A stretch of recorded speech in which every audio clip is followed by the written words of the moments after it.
معزز سامعین کرام، آپ سن رہے ہیں احمد ریاض الہدیٰ کی کتاب سلاطین دہلی، باب نمبر 1، سلاطین دہلی۔ طبقات ناصری پاک و ہند کی ابتدائی تاریخ کا ایک نہایت مشہور مرقع ہے۔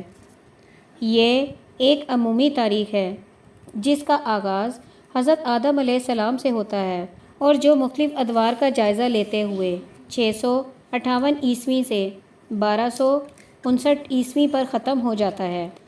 طبقات ناصری کے مصنف کا نام عثمان لقب منہاج الدین اور کنیت ابو عمر تھی۔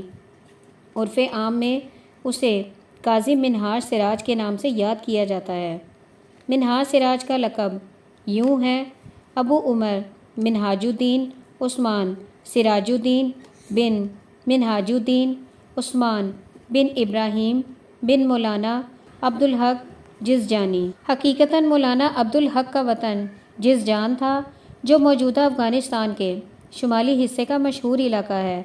بعض تذکروں میں مرقوم ہے کہ مصنف کے جد امجد کا تعلق سمرقند سے تھا، لیکن اس ضمن میں کوئی ٹھوس دلیل موجود نہیں۔ مصنف نے طبقات میں کم و بیش 100 مقامات پر اپنے اور اپنے آباء و اجداد کے حالات کی طرف دلچسپ انداز میں اشارے کیے ہیں۔ وہ لکھتا ہے کہ اس کا جد امجد خواب میں اشارہ پا کر بیوی حاصل کرنے کے لیے جزجان سے غزنی آیا۔ ان کا نام امام عبدالخالق تھا۔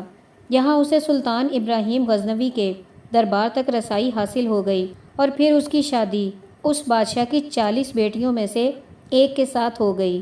اسی شادی کے نتیجے میں ان کے ہاں ایک بیٹا پیدا ہوا جس کا نام ابراہیم رکھا گیا۔ مولانا ابراہیم کے فرزند مولانا منہاج الدین عثمان تھے۔ منہاج الدین کے ایک بیٹے کا نام سراج الدین محمد تھا اور یہی مولانا سراج الدین محمد مصنف طبقات ناصری کے والد تھے۔ مولانا سراج الدین وقت کے بہت بڑے عالم، ادیب اور فقیہ تھے۔ خود مصنف انہیں عجوبۃ الزمان کے لقب سے یاد کرتا ہے۔ 1172 عیسوی میں محمد غوری نے لاہور فتح کیا اور راج الدین محمد کو لشکر کی قضا پر مامور کیا۔ مصنف نے اپنی تاریخ ولادت کہیں نہیں لکھی، لیکن طبقات ناصری کے بعض واقعات سے اندازہ ہوتا ہے کہ مصنف کا سن ولادت 1192 عیسوی یا 1193 عیسوی ہے۔ مصنف کی ابتدائی تربیت فیروز کوہ کے شاہی محل میں ہوئی۔ وہاں یقیناً اس کے لیے تعلیم و تربیت کے بہترین سامان موجود ہوں گے۔ اس نے قرآن پاک حفظ کر لیا۔ 20-22 برس کی عمر تک بظاہر وہ تکمیل تعلیم میں ہی مصروف رہا۔ اس کے معلموں میں ایک امام علی غزنوی بھی تھے۔ 13ویں صدی عیسوی میں منگولوں نے اسلامی دنیا میں جو تباہی پھیلائی، اس کے نتیجے میں ان علاقوں کے لوگ بھاگ بھاگ کر ہندوستان آتے رہے۔ ان میں شاہی خاندان کے افراد، امراء، سپاہی، علماء، مشائخ، غرض یہ کہ ہر طبقہ فکر کے لوگ شامل تھے۔ چنگیز خان کی تباہ کاریوں سے متاثر ہو کر ایک روایت میں 30 برس کی عمر میں اور دوسری روایت کے مطابق 33 برس کی عمر میں صاحب طبقات ناصری 1227 عیسوی کے اوائل میں غزنی سے نکل کر گومل کے راستے ہندوستان میں داخل ہوا اور دریائے سندھ کو عبور کر کے مٹھن کوٹ ہوتا ہوا پنجنت کے راستے 14 مئی 1227 عیسوی کو اچ پہنچ گیا۔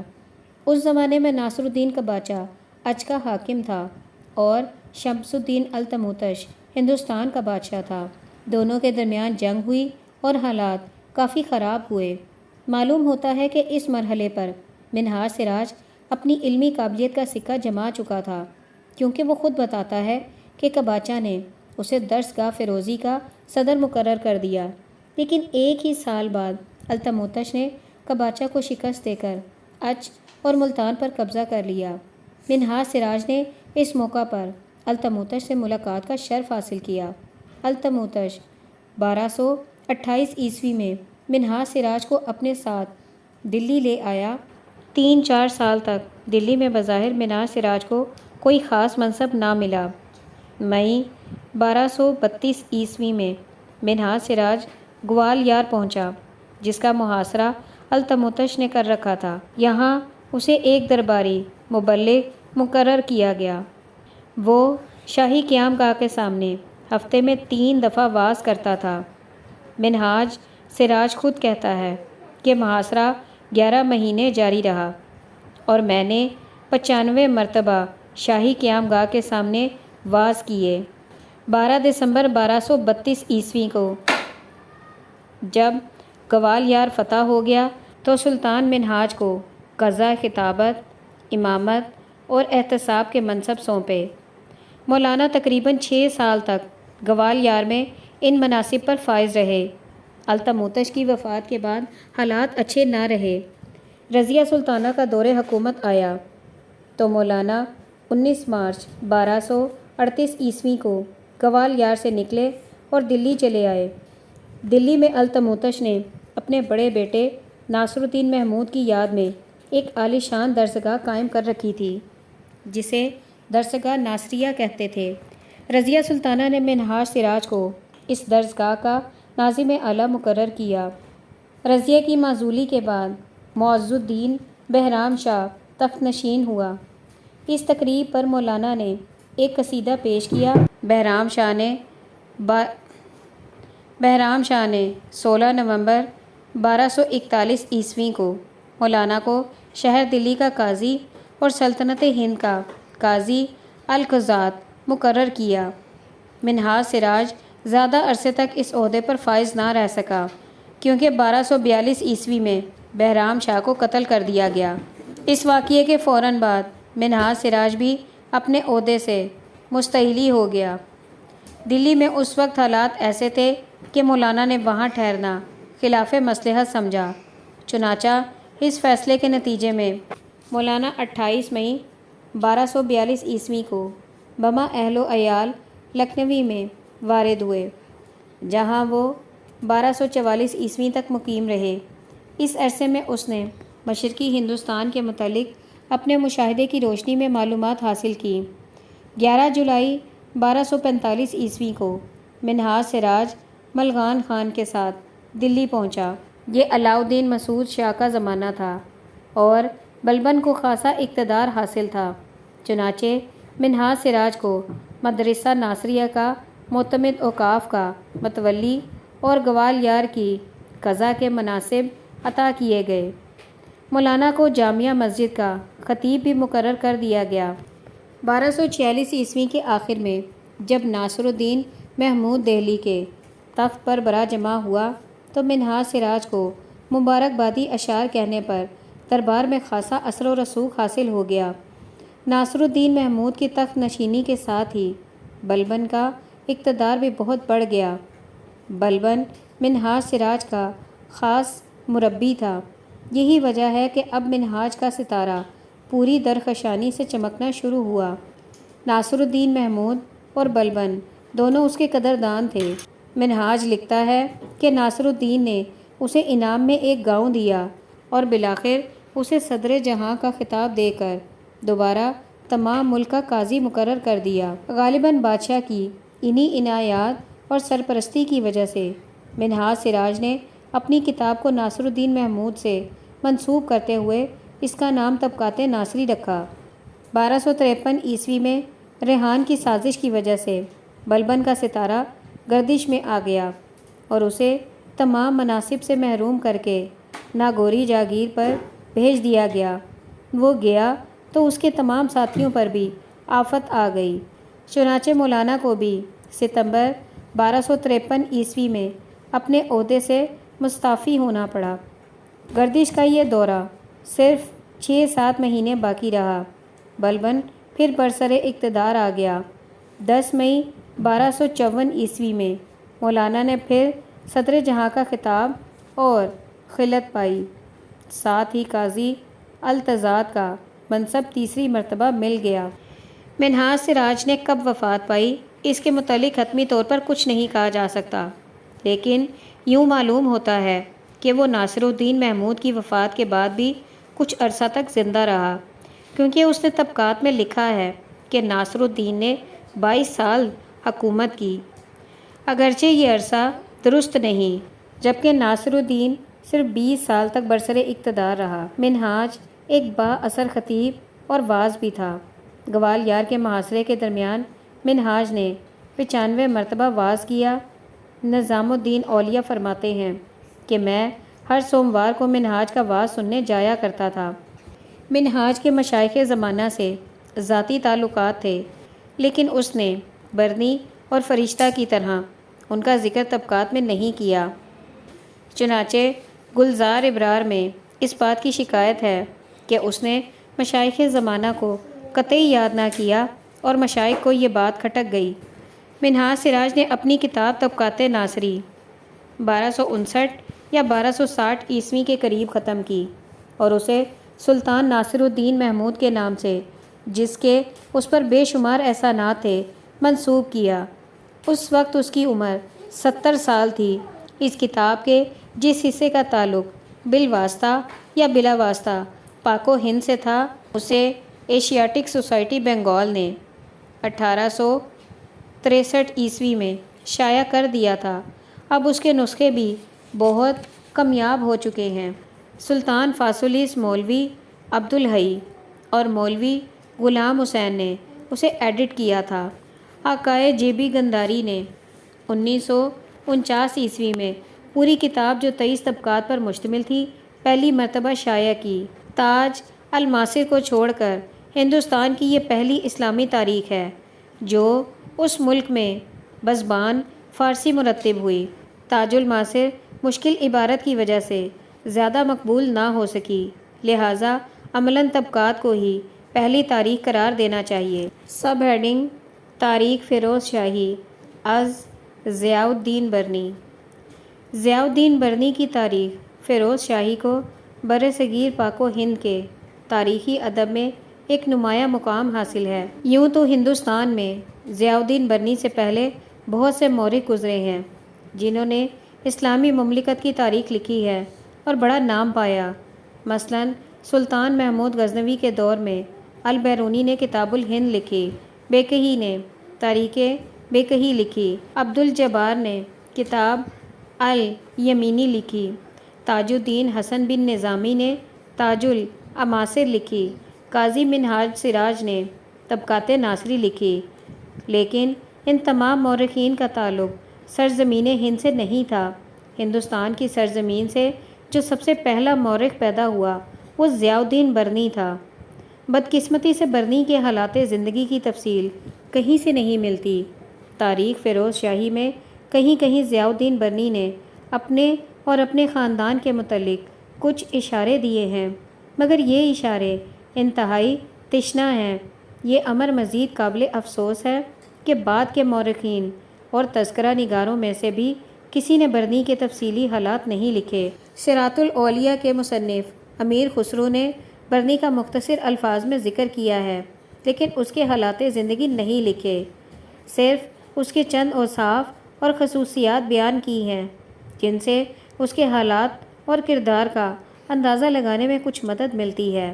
بہرحال ان اشارات اور حوالہ جات کی بنیاد پر جو خود اس کی تصانیف میں ملتے ہیں اس کی زندگی کا خاکہ تیار کیا جا سکتا ہے۔ انسائکلوپیڈیا آف انڈیا کے مطابق برنی 674 عیسوی سے 1275 عیسوی کے لگ بھگ پیدا ہوا۔ اگرچہ برنی کے اس تاریخ پیدائش کو زیادہ مستند نہیں سمجھا جاتا، مگر اکثر مورخین اس سے اتفاق کرتے ہیں۔ چونکہ وہ خود کو برنی کہتا ہے، اس لیے یہ سمجھنا درست ہوگا کہ اس کی جائے پیدائش اور وطن بلند شہر برن تھا۔ یقیناً وہ ایسے بلند مرتبت خاندان کا چشم و چراغ تھا جس کے بیشتر افراد سلاطین دہلی کے دور میں اہم عہدوں پر فائز تھے۔ امیر خسرو نے اس کے باپ کا ذکر کرتے ہوئے لکھا، یعنی بہت بڑے خاندان میں سے تھا۔ برنی خود بھی اپنی تصانیف میں اپنی اعلیٰ نسبی پر بڑا زور دیتا ہے۔ اس بات کا اندازہ اس سے بھی ہوتا ہے کہ ایک موقع پر سلطان علاء الدین خلجی نے برنی کے چچا علاء الملک کو وزیر زادہ کہا ہے۔ خود برنی اپنے باپ کا ذکر ان الفاظ میں کرتا ہے، یعنی میرے والد صاحب اشراف میں سے تھے۔ برنی نے اپنے باپ کا اور چچا کا ذکر معید الملک اور علاء الملک کے ناموں سے کیا ہے۔ ظاہر ہے کہ یہ نام نہیں بلکہ حکومت کے عطا کیے ہوئے خطابات تھے۔ اس طرح ان دونوں کے نانا کا ذکر سپہ سالار حسام الملک کہہ کر کیا گیا ہے۔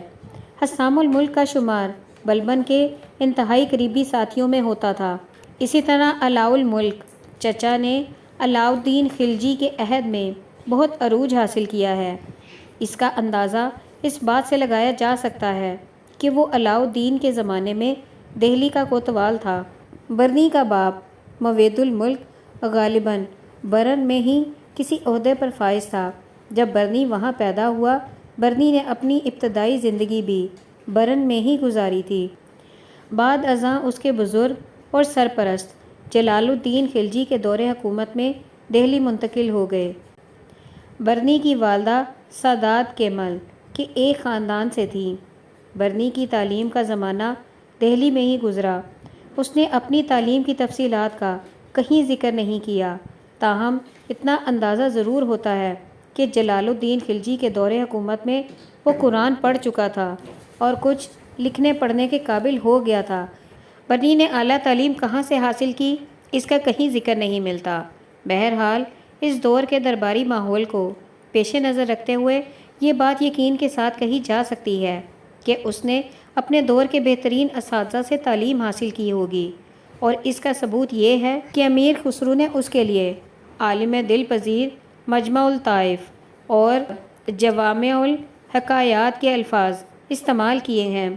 برنی خود کہتا ہے کہ علاء الدین کے عہد میں ایسے اساتذہ اور علماء موجود تھے جن کی مثال بخارا، سمرقند، مصر، خوارزم، دمشق، تبریز، اصفہان اور روم میں ملنا محال تھی۔ لہٰذا یہ مفروضہ قائم کیا جا سکتا ہے کہ برنی نے انہی لائق و فائق اساتذہ سے علم حاصل کیا ہوگا۔ برنی خود کہتا ہے کہ تعلیم کے حصول کے لیے اسے جتنی محنت کرنا پڑی وہ ہر ایک کے بس کا روگ نہیں۔ برنی کا باپ نظام الدین اولیاء کا مرید تھا۔ برنی نے بھی ان کے ہاتھ پر بیعت کی۔ تعلیم سے فارغ ہونے کے بعد برنی نے کیا مشغل اختیار کیا اور دربار سے اس کا تعلق کب اور کس حیثیت سے شروع ہوا واضح نہیں، تاہم یہ بات یقینی ہے کہ سلطان محمد تغلق کے عہد میں وہ اس کے دربار سے بحیثیت ندیم منسلک تھا اور تقریباً 17.5 برس تک وہ اس عہدے پر فائز رہا۔ تاریخ فیروز شاہی میں خود برنی لکھتا ہے کہ سلطان محمد تغلق کی اس پر مہربانیوں اور نوازشات کی کوئی حد نہ تھی۔ اس کے باوجود برنی نے کبھی مصلحت کے تحت سلطان کی چاپلوسی یا صرف اس کی تائید کو مہلک نہ بنایا۔ اس کے باوجود برنی نے کبھی مصلحت کے تحت سلطان کی چاپلوسی یا صرف اس کی تائید کو مسلک نہ بنایا۔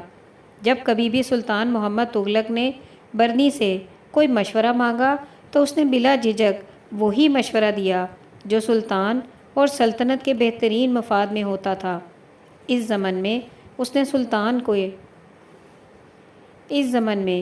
نے سلطان کے نقطۂ نظر کی کبھی پرواہ نہیں کی۔ سلطان محمد تغلق کا 1335 عیسوی سے 1351 عیسوی تک کا دور تھا۔ سلطان محمد تغلق کا 1335 عیسوی سے 1351 عیسوی تک کا دور بغاوتوں اور فسادات سے بھرا ہوا تھا۔ ایسے حالات میں سلطان نے برنی کو مشورے کے لیے طلب کیا اور پوچھا کہ حکمرانوں نے کون کون سے مواقع پر سزائے موت دی۔ برنی نے 7 مواقع کا ذکر کیا اور یہ ثابت کیا کہ صرف اس بات پر سزائے موت دینا کہ کسی نے حکمران کی نافرمانی کی ہے بالکل نامناسب ہے، اگرچہ محمد تغلق نے برنی کا یہ مشورہ ماننے سے انکار کر دیا، مگر اس واقعے سے برنی کی جرأت رندانہ کا اندازہ کیا جا سکتا ہے۔ ایک اور موقع پر جب برنی سلطان کو یہ کہنا چاہتا تھا کہ لوگوں کو موت کے گھاٹ اتار کر بغاوتوں کا سلسلہ ختم نہیں کر سکتا، مگر کہہ نہ سکا، برنی اپنی اس حرکت پر ندامت ظاہر کرتا ہے۔ ایک اور موقع پر جب سلطان نے برنی سے بغاوتوں کے مسئلے پر بات کی تو برنی نے صاف کہہ دیا کہ جب ایسے حالات پیدا ہو جائیں تو حکمران پر واجب ہے کہ وہ تخت و تاج سے دستبردار ہو جائے۔ اس بات کے باوجود بھی کہ برنی کو سلطان محمد تغلق کی بہت سی پالیسیوں سے اختلاف تھا، اس نے اپنے مربی کی وفات پر نوحہ خوانی کی ہے۔ اس کو وہ خوش نصیبی جو محمد تغلق کے دور میں حاصل تھی بعد میں وہ حاصل نہ ہوئی۔ سلطان فیروز شاہ کی تخت نشینی کے بعد برنی چند ہی سال زندہ رہا۔ بدقسمتی سے زندگی کے اپنے اس آخری دور میں وہ فیروز تغلق کے زیر اتاب آ گیا اور اس کی حالت تنگ دستی کی بنا پر بہت خراب ہوتی چلی گئی۔ اس دور میں برنی کو جن مشکلات سے گزرنا پڑا اس کا اشارتاً ذکر اس نے تاریخ فیروز شاہی میں کیا ہے۔ فیروز تغلق برنی کے خلاف کیوں ہوا اس کے متعلق حتمی طور پر کچھ نہیں کہا جا سکتا، لیکن معلوم ہوتا ہے کہ برنی کے مخالفین نے فیروز تغلق کو یہ باور کروا دیا تھا کہ خواجہ جہاں کی بغاوت میں پس پردہ برنی کا ہاتھ ہے۔ برنی کو بادشاہ کی ناراضگی کا بڑا رنج تھا، لیکن وہ اس ناراضگی کو دور نہ کر سکا۔ وہ بڑی حسرت کے ساتھ کہتا ہے کہ بادشاہ کو تاریخ سے دلچسپی ہے، لیکن مخالفین کی کامیاب کوششوں کی وجہ سے اس کی یہ کتاب جس کا نام اس نے بادشاہی کے نام پر رکھا ہے بادشاہ تک نہیں پہنچ سکتی۔ وہ خدا سے دعا کرتا ہے کہ کوئی ایسی صورت پیدا کر دے کہ یہ کتاب یعنی تاریخ فیروز شاہی بادشاہ کی نظر سے گزر جائے۔